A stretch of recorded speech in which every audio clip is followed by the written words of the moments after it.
안녕하세요. 오늘도 여러분의 성공적인 배팅을 위하여 열심히 분석하는 토토킬러입니다. 100%의 적중률이 아니더라도 수익 실현할 수 있게끔 도와드리겠습니다. 저는 여러분들이 유튜브를 시청하면서 무엇을 가장 불편하실지 고민을 많이 해보았습니다. 픽 준다며 가족방으로 입장시키고 픽은 안 주고 가입만 권유하는 걸 보고 시작하였습니다. 저는 가입 권유 일절 없으며 모두가 배팅하는데 필요한 자료를 무료로 배포해드리니 구독과 좋아요만 부탁드립니다. 감사합니다. 첫 번째 경기는 삼성화재 대 OK금융그룹입니다. 먼저 삼성화재의 직전 경기력은 그냥 요스바니의 경기력이었습니다. 하지만 그럼에도 불구하고 우리카드에게 승리할 수 있었던 이유는 요스바니의 서브 덕이었습니다. 게다가 이날 요스바니는 52%의 공격 점유율을 보여주었고 45%의 공격 성공률을 보여주는 등 원맨쇼를 펼친 경기였습니다. 물론 김정호와 신장호의 활약도 좋았으나 노재욱 세터는 요스바니 공격에만 의존하였고 김정호와 신장호를 살릴 수 없었다는 점은 아쉬웠습니다. 삼성화재의 리시브 효율도 나쁘지 않았으며 블로킹에서 13득점을 보이는 등 전반적인 스탯은 좋았습니다. 오늘 경기도 요스바니 중심으로 경기를 끌고 갈 것으로 예상됩니다. 다음 OK금융그룹은 부진이 심각합니다. 3연패를 달리고 있으며 직전 두 경기에서는 단 한 세트도 가져오지 못했습니다. 5일간의 휴식이 있었고 어느 정도 정비를 할 시간은 충분했으며 현재 OK의 문제는 국내 선수들의 부진이 가장 큰 원인입니다. 레오 혼자 공격을 도맡아 하기에는 부담감이 있으며 레오는 리시브까지 하고 있고 송이채 외 신호진의 활약이 조금 더 필요하지만 최근 경기 폼이 많이 떨어져 있는 모습입니다. 아울러 서브가 약하다 보니 상대의 리시브를 흔들 수 없으며 오히려 직전 경기 OK금융그룹의 리시브는 25%에 불과했습니다. 공수에서 전반적으로 손을 볼 필요가 있으며 디그와 블로킹을 강조하는 오기노 감독인데 직전 현캐전 블로킹은 단 2개였습니다. 결론부터 말하자면 삼성화재는 국내 선수들이 폼이 좋지만 더 좋은 요스바니에게 몰빵을 하고 있는 상황이며 OK는 전반적인 국내 선수들의 폼이 모두 좋지 못합니다. 하지만 5일간의 휴식이 있었고 충분히 반등을 할 여지는 있는 OK금융그룹입니다. 가장 먼저 레오가 보다 공격 성공률을 높여야 국내 선수들의 활약은 필수이며 삼성화재는 이틀 쉬고 경기도 직전 경기 풀세트까지 가는 접전이었습니다. 요스바니의 체력적인 문제가 가장 걱정거리고 삼성화재의 승리가 유력하지만 쉽게 승리할 것으로 예상하지 않습니다. 다득점 경기가 가장 좋은 옵션으로 여겨지며 삼성화재의 승리를 예상합니다. 추천픽은 오버입니다. 두 번째 경기는 페퍼저축은행 대 GS칼텍스입니다. 먼저 페퍼저축은행은 8연패를 기록하고 있고 최근 10경기 중 단 1승을 기록하고 있는데 그 1승이 GS와의 경기입니다. 선수들이 어느 정도 자신감을 가질 수 있을 것으로 예상되지만 최근 페퍼의 경기력은 너무도 좋지 못하고 그 이유 중 하나는 박정하의 부진입니다. 올 시즌 FA 신분으로 페퍼가 야심차게 영입했지만 박은서나 이한비보다 나은 점이 없습니다. 직전 경기 박정하의 공격 성공률은 25%에 불과하였고 박은서가 28% 그리고 이한비가 31%를 기록하였습니다.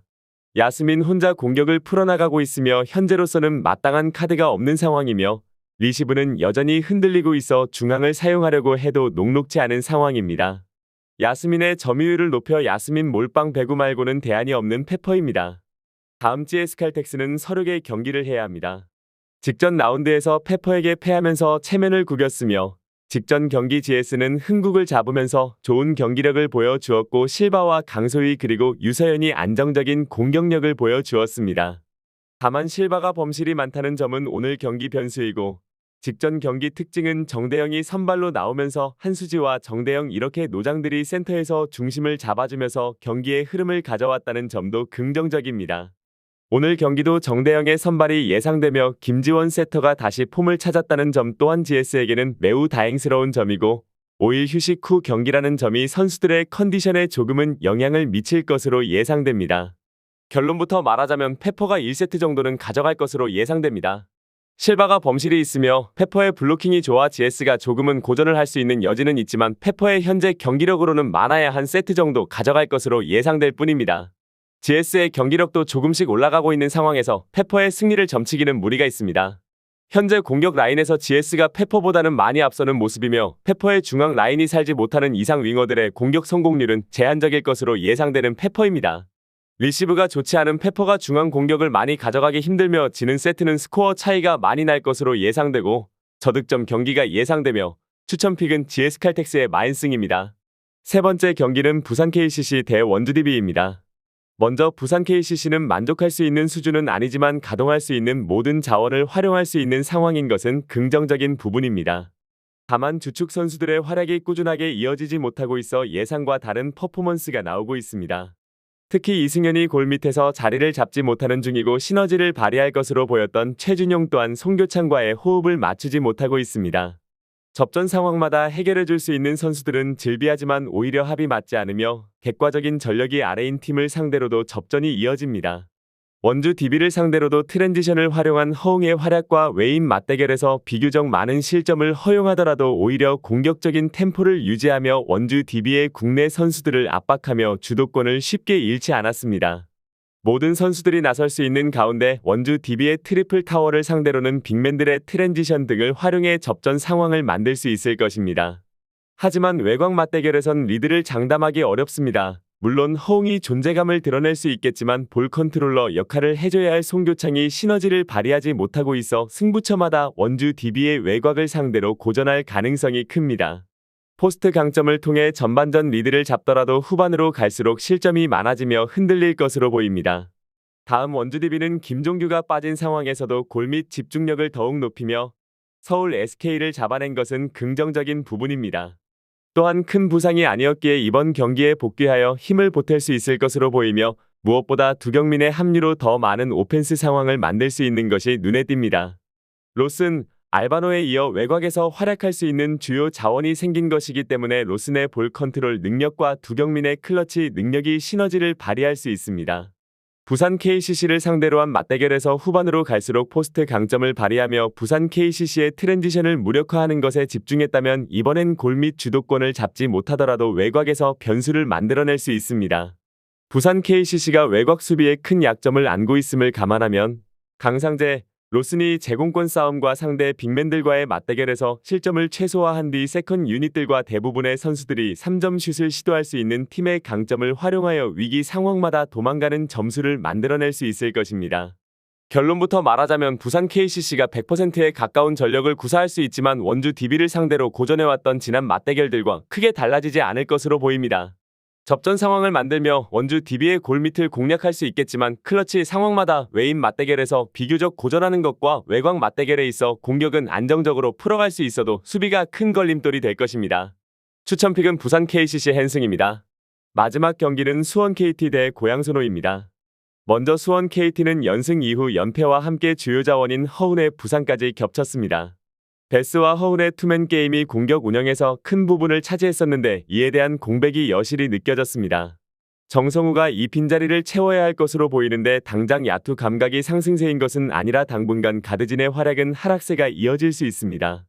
그나마 하윤기가 좋은 컨디션을 유지하는 중이고 문성곤과 함께 수비에 집중하는 모습을 보여준다면 외인 선수들에게 스코어러 역할을 맡기고 공수 밸런스를 맞추며 운영할 수 있을 것입니다. 고양 소노를 상대했던 지난 맞대결에선 허운을 필두로 한 수원 KT의 활약을 바탕으로 승리를 거둬왔지만 이번 맞대결에선 다른 루트를 활용해야 합니다. 오누아쿠를 상대로 고전했던 것을 감안하면 외인 맞대결에서 리드를 가져갈 것이라 기대하긴 어렵고 결국 짠물 수비를 통해 실점을 최소화하며 정성우를 활용한 빈 공간 활용을 해야 합니다. 그래도 디펜스 위주의 게임을 했을 때 고양 소노의 국내 선수들을 상대로는 문제가 될 것 같았던 제공권 싸움에서 밀리지 않았고 많은 득점을 올리지 못하더라도 베스와 하윤기를 활용한 공격 루트가 비교적 골 밑에서의 주도권을 가져갈 수 있을 것입니다. 다음은 고양 소노의 이정현이 부상으로 빠진 것이 뼈아픕니다. 객관적인 전력에서 앞서며 최소한 1승이라도 거둘 수 있었던 가스공사에게 2패를 안고 큰 전력 소모가 발생했기 때문에 하락세 분위기가 될 수밖에 없습니다. 오누아쿠가 공수 중심을 잡아주며 상승세 경기력을 가져갔던 것과 대비해 주축 선수들의 컨디션 저하와 부상으로 인해 나빴을 때의 모습이 나오고 있습니다. 전성현 또한 오누아쿠와 함께 강한 움직임을 가져가줘야 하는 자원인데 디스크 문제로 인해 파워풀한 움직임을 보여주지 못하고 있습니다. 수원 KT를 상대로 오누아쿠가 맹활약하며 외인 맞대결에선 밀리지 않았지만 접전 상황에서의 승부처마다 오누아쿠의 뒤를 받쳐줄 수 있는 세컨 자원이 부족했습니다. 여기에 가드진의 중심을 잡아줄 이정현마저 없는 상황이라 수원 KT의 가드진 전력이 약세를 보인다 하더라도 이를 활용할 수 있는 부분이 없습니다. 오히려 오누아쿠에게 의존한 공격 템포를 가져가다가 상대의 집중 견제에 말리며 스코어러 역할을 해줄 선수가 나오지 못할 수 있습니다. 이정현을 대신해 승부처마다 활약해줄 수 있는 극적인 선수가 나오지 않는 이상 변수를 노리기 어렵다고 보입니다. 결론부터 말하자면 양팀 모두 주요 자원이 부상으로 빠졌습니다. 하지만 허운을 제외하고도 내외곽에서 활약해줄 수 있는 자원이 보이는 수원 KT와 대비해 고양 손호는 이정현의 공백을 그대로 가져갈 가능성이 크다고 봅니다. 전성현이 제 컨디션을 발휘할 수 있다면 매치업에서 크게 밀리지 않을 테지만 현재 디스크로 인해 제 컨디션을 발휘하기 어렵습니다. 수원 KT가 오누아쿠를 집중 견제하며 저실점 기반의 운영으로 리드할 것으로 보입니다. 추천픽은 언더입니다. 전체적으로 추천은 드리지만 조합픽을 원하신다면 구독과 좋아요 눌러주시면 감사합니다.